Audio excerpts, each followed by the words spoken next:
Hi, welcome back. I'm Captain Kannan, and we have been talking about the certificates and documents that are required to be carried on board ships, in particular container ships, based on the IMO MSC circular that I showed you last time. We have covered um, the SOLAS certificates for the most part. Some are still left. Okay. The last we stopped with was a cargo ship safety construction certificate. Now we can get on with the rest of the ones before we move on to the next convention, that would be load line. Okay, right. So cargo ship safety equipment certificate is again issued by the class on behalf of the administration, that is the flag state, and it has got Form E as well as a record of approved safety equipment for the particular ship. This record is a class approved document. It runs into many pages, as I told you in my last one of my last talks. Um, and this approved record of approved equipment that have to be on board, or the core ones which are delivered when the ship is new. Ship owners prefer to put additional safety equipment, as I mentioned, with all their due industry-wide experience, and for the additional safety of the vessel and the crew, they give additional equipment on board, and they are also mentioned in the additional section, and they have to be duly incorporated into all the training manuals that we talked about last time. Okay, preparation for the cargo ship safety equipment starts much ahead in advance. We get most of the stuff serviced by shore vendors, particularly the lifeboat, life rafts. Some of the fire extinguishers, portable ones, and all are serviced on board generally, and and the immersion suits within the time period scale. Um, then once the surveyor on board, he checks the safety equipment and endorses the certificate. Okay, so in preparation for this, along with this, when it gets done, so additional inspection by the vendors are carried out for annual inspection, annual certification. Those could be the VDR, the AAS, the SSAS alert, and even the magnetic compass deviation card. Yeah, some of the some of the flag state or countries, they expect these to be deviation curve to be made every year. So that certification is also duly completed on board. Okay, so cargo ship safety equipment certificate is valid for 5 years with annual surveys, and then intermediate ones in between. And it comes along with, as I mentioned, Form E and record of approved ship safety equipment form, that huge form that I talked about. Okay, cargo ship's radio certificate. I don't want to go into the details of the validity period and all those things that all of us are well aware of it. Okay, right. Yeah, cargo ship safety radio certificate, as I mentioned, renewal or when the survey happens. This particular one, again, as we get a lot of this safety equipment serviced by the shore vendors.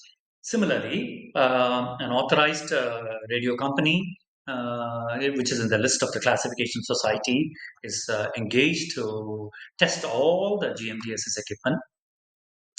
At the same time, you call for the service of SSAs, or they also try out. Check the functionality of the LRIT. This cargo ship safety radio also has got a record of equipment for the cargo ship safety radio Form R, shall be permanently attached. It is a small couple of sheets, pages, one attached to the cargo ship safety radio certificate. And also, just like I mentioned, for cargo ship safety equipment, record of approved GMDSS equipment on board is also kept, and that's a detailed one. It details the make and model number of all the GMDSS equipment, as well as the additional ones that are on board. So again, as per company's choice, if they would provide any additional GMDSS equipment, that has to be endorsed in this certificate and kept up to date and functional at all times. Right. Okay, these are the two certificates that we talked some time back also. And okay, the next one is cargo ship safety certificate. What is cargo ship safety certificate? It's a combination of all safety equipment, safety construction, safety radio, yeah, all put together. It is one certificate. I mean, I've never had an opportunity to have this one on board, but it's a combined certificate. Again, probably it involves the same survey pattern of the other certificates that we talked about. Then next one is for tankers and bulk carriers. They should have a ship structure access manual because they're all probably very deep, very huge tanks or huge cargo holds that's not easily accessible to go for close-up inspection for whatever reason. Yeah, a thickness measurement or this one. So you should have a structure access manual, and then the facility probably would be provided to enable this. Yeah. So again, this has to be approved by the class on behalf of the flag state. Cargo information. Cargo information on container ships. See, we carry, yeah, well, 14,000, 16,000 boxes, yeah, for this one, and it's impossible to carry cargo information of all the containers on board which carry cargo. Of course, we do carry DG manifest as well as the reefer manifest, yeah, reefer container details. So, but this has to be provided by the shipper to the master directly or his representative, that is the office. Office has got the list of the liner department holds the cargo information on the vessel's behalf, right? And it's safely carried from A to B until it is discharged and delivered. The next one is bulk carrier booklet.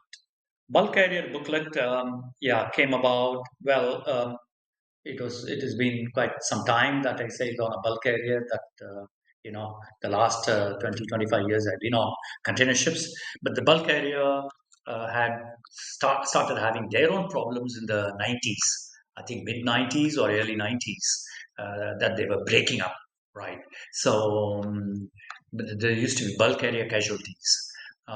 One of the reasons they found was the ship structure were not able to handle the extreme loading rate of the terminals that developed over a period of time, and they were established, and ship design had not changed to adapt to that.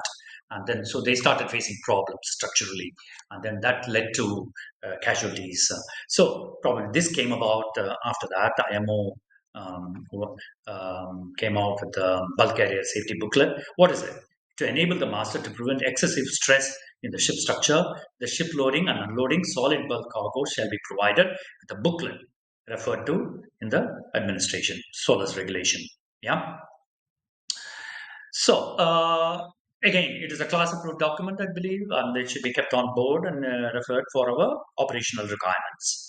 And the next one is document of authorization for the carriage of grain and grain loading manual. The current staff people, they would be well aware of this because I've been a bit out of touch with the bulk loading facility. But then again, this is a grain loading manual, and probably it is part of the bulk carrier booklet, and maybe an additional one to that.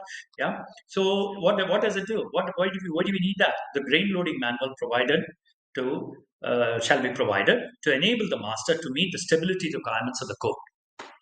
Okay, it's kind of a thing that stability booklet of container ships, right? Enhanced survey report file. So enhanced survey report files are required as per the SOLAS regulation 11.1 and 2, part 1 and 2. Regulation 11, part 1 and 2. As per ESP code, for the bulk carriers and oil tankers shall have a survey report. So this survey report of all the surveys conducted, the thickness measurements, the visual inspection, photographic evidence, and any other supporting documents. Probably they're all contained in one file, and that has to be maintained throughout the lifetime of the vessel. Okay, that ends this section. Now, then the rest of the thing follows, like Marpol and Marpol items are following that we will talk about later when we discuss Marpol convention. So we go to the next section that is relevant to us. So, by the way, the next section is in addition to the certificates listed in section 1 and 3. Ships carrying noxious liquid chemical substances in bulk shall carry. So there are a series of certificates for that. And then, in addition to the next section talks about the certificates that are where applicable that are required for chemical tankers, and the next one for gas carriers. Yeah. So we will skip that because I don't have much expertise on that. And then let's go straight to section A. It is about IMDG. Yeah, okay.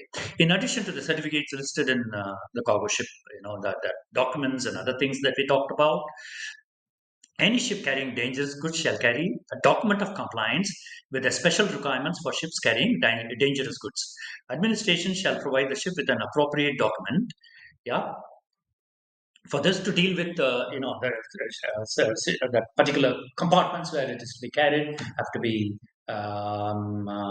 certified for the carriage of goods with sole reference to fire protection and fire prevention. Okay, so this IMDG, this document of compliance, it's a certificate by itself. All the container ships, you're all aware that we carry a DOC. One should not mix this,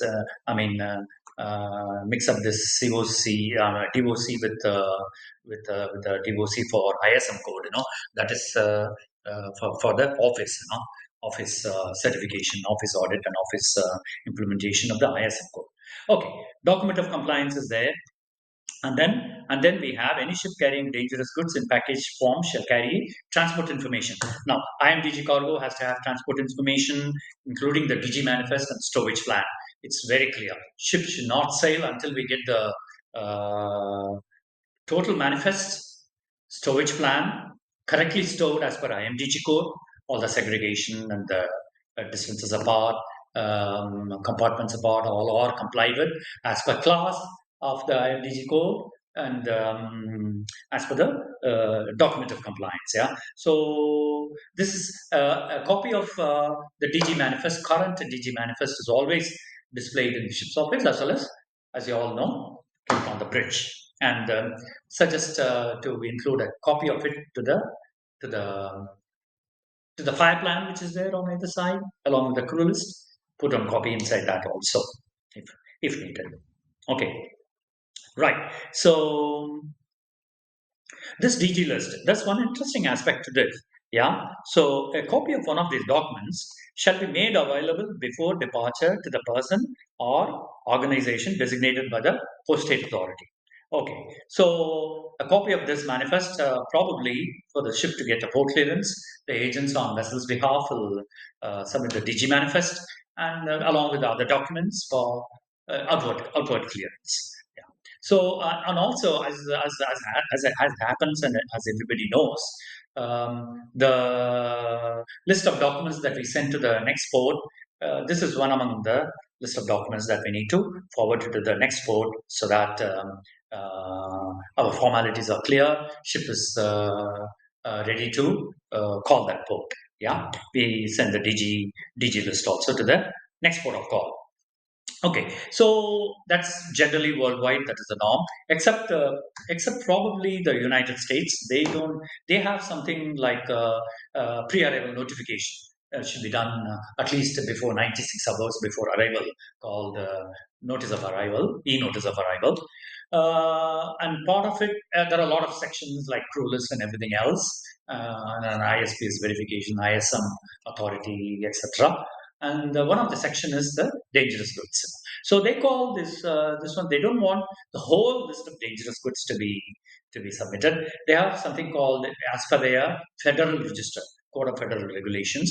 They have certain dangerous cargo list. Yeah, they don't encompass all the classes of the IMDG code. They are very specific items, as in the CFR document.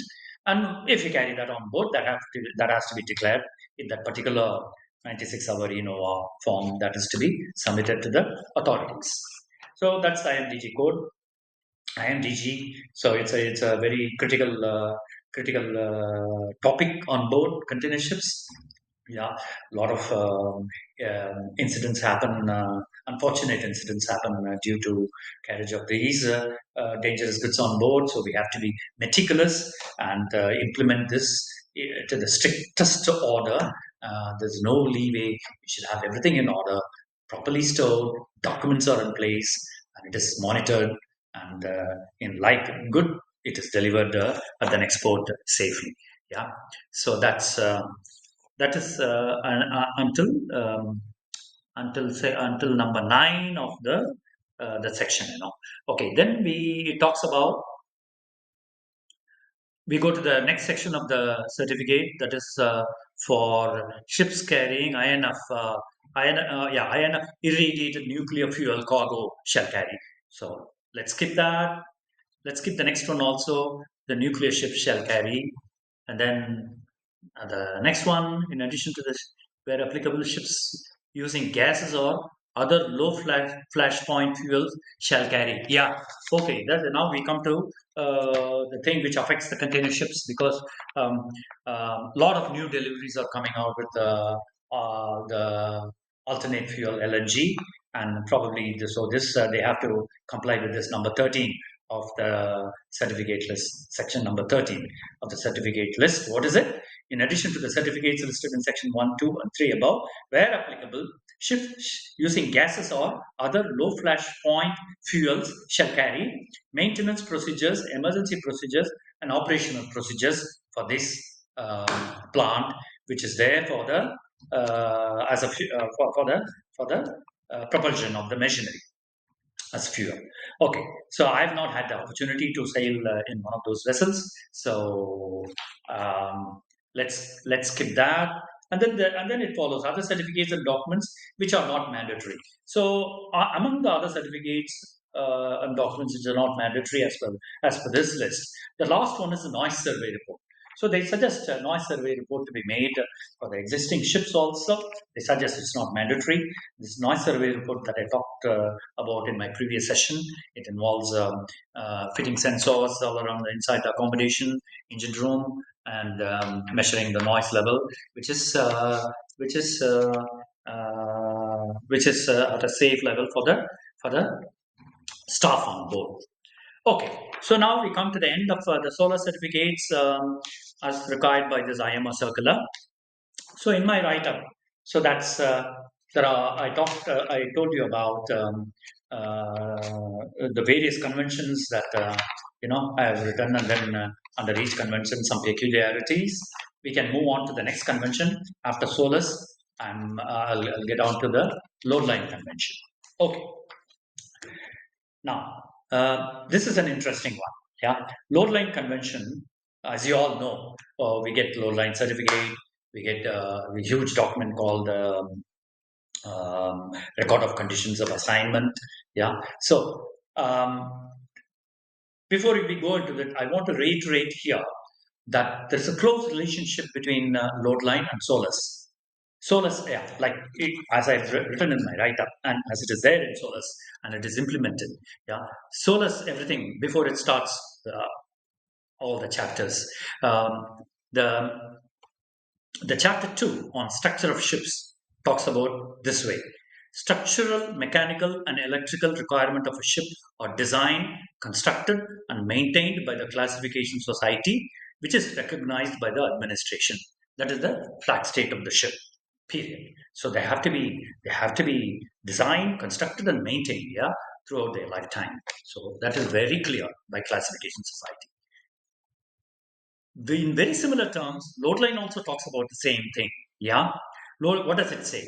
Load line regulation. Before load line starts, the load line convention, the regulation starts with so many regulations. One of the first one that talks about the structural strength. Ships built and maintained in conformity with the requirements of a recognized classification society may be considered to possess adequate strength. So it's very clear that they are interrelated, and the utmost importance is given to the structural strength of the vessel, and it is not left to a recognized organization, it is left to the classification society as approved by the flag state. Yeah. So, because as I told you, flag states have got enormous experience, enormous data, enormous wealth of information that all one have to do is see, and I need to have a lot of money. So, yeah, so maybe I have $200 million. I can choose very easily the best class. Hey, I want a ship of this size and this for this draft, and everything is good to go. They will schedule everything beautifully. Yeah. So the class society have got the expertise. Right. As we all know, we have the load line certificate, annuals, and then intermediate, and then renewal ones. Yeah. And also we have a booklet or a set of record of conditions of assignment on load lines. It talks about all the openings, ventilators, cover packings, and then pre-imports and guardrails and other things. So which we are all aware of. It's one of the fundamental things that we should maintain the watertight integrity, and so all these things are maintained as per the plant maintenance system as per one's vessel zone SMS. Yeah. Okay. Uh, but that is one other thing that I found, because a very large container ships, they have the accommodation block in front and the engine room block at the back, and you got a huge main deck walkway, and it terminates the hatch combing girder, and that big girder which comes, it's so thick when I mentioned, last time, and it terminates near the accommodation blocks. It tapers down, and then it begins again. And the accommodation block, it goes up to the engine room funnel block, and then again it tapers down, and then further down comes the poop deck. Yeah, right. So the guardrails are there. They are fixed ones. They are there on the ship side stanchions and rigid ones and all. But there's one other thing that they have is the lifeline, which when people, I mean, colleagues would have gone for new deliveries, and they would know there are lifelines rigged. They're steel wire ropes cladding with polyvinyl wrapping, and then they are tied with the turnbuckles, and they are there at this intervening gaps that I mentioned about. That is near particularly at the engine room block. Okay, because accommodation block, it's still, yeah, it's covered by that, and then the railing is there. But engine room block, generally they have a bunker manifold on either side and have this lifeline rigged so that there is a gap. Lifeline, all these things are for the safe passage of the crew. Load line talks about two things. Load line talks about protection of the crew and safe passage for the crew. Safe passage of the crew has to be assured. So that's as per load line requirement, and that is why they have stipulated these lifelines. You can always find in the record of conditions of assignment that is kept on board along with the load line certificate. It's about 10 or 15 pages of document which is there. So that one of the last sections talks about this lifeline that is to be rigged. So one must make sure that it is always there on departure and at all times during sailing period. So some of the vessels I see that these are removed, and some of the vessels, very old vessels, they are altogether missing. Yeah. So, and to not comply with this, any of this regulation, any of the statutory certificate requirement, it simply says the vessel is not seaworthy.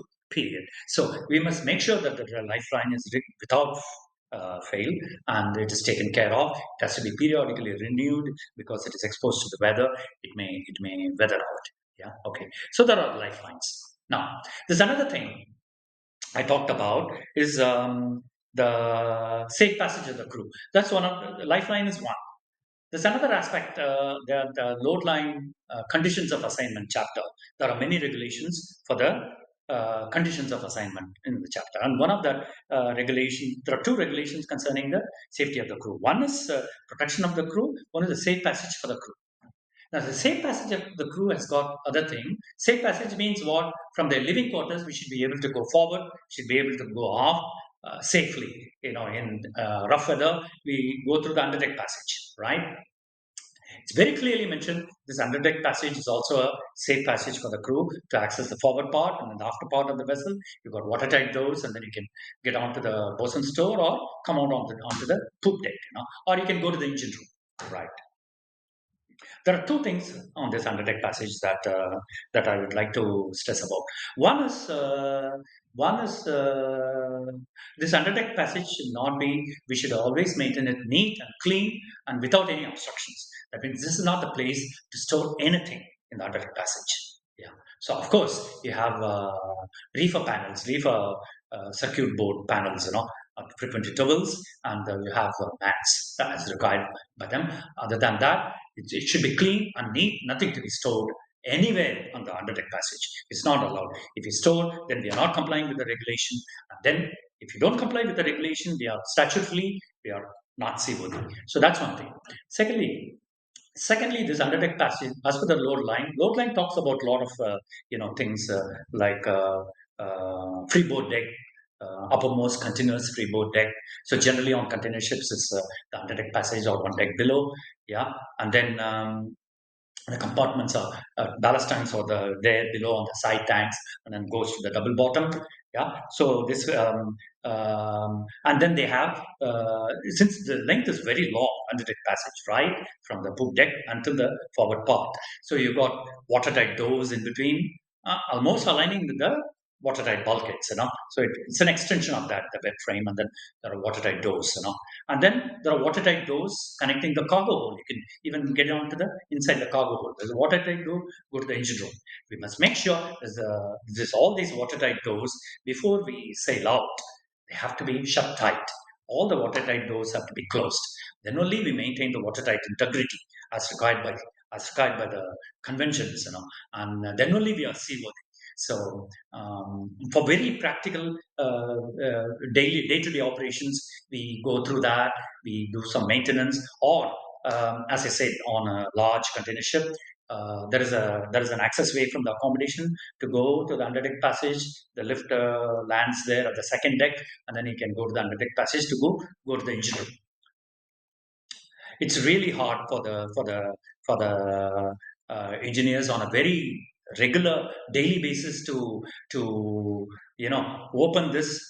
There could be about 6 or 7 of these watertight doors before they reach the engine room watertight door. So they're all pressurized. Yeah, engine is running. They're all, and you need some good strength. Yeah, so you need to open it every day. You need to close it. Yeah, after that, and the intervening compartments are there. All the ones have to be open and closed, and there are alarms. It's not tied the sensors. So this is a chore that I sympathize with the engineers, that they have to, they go through this every day to open and keep it closed at all times during the sailing. Yeah. So that's a task on a large vessel. Yeah. So that has to be scrupulously followed. Yeah. So, and we do a lot of ships are operating safely all over the world. There were large container ships, and they're doing a wonderful job of that. Yeah. So that is one thing, the watertight doors. And what else? And the load line convention also talks about, as I told you, protection of the crew. Now we talked about sometime back. I told you about the structural integrity of the vessel, how subdivision is done. So all you have is a metal box, and then it has to be subdivided for its structural strength and its survivability. Yeah, for and then machinery, electrical, safety equipment, navigation equipments, all are put inside to make it seaworthy. Now, nowhere they talk about accommodation block. Well, over here, the load line convention says that accommodation block should be built to a sufficient strength. Yeah, so that's taken care of in load line one. So, and then the MLC talks about accommodation block in terms of crew accommodation requirements. Talks about everything what you need to have in the accommodation. Well, I'm nearing time. I will carry forward this in my next one. Wish you all the best and happy sailing. and good holidays for all of you who are ashore. Bye.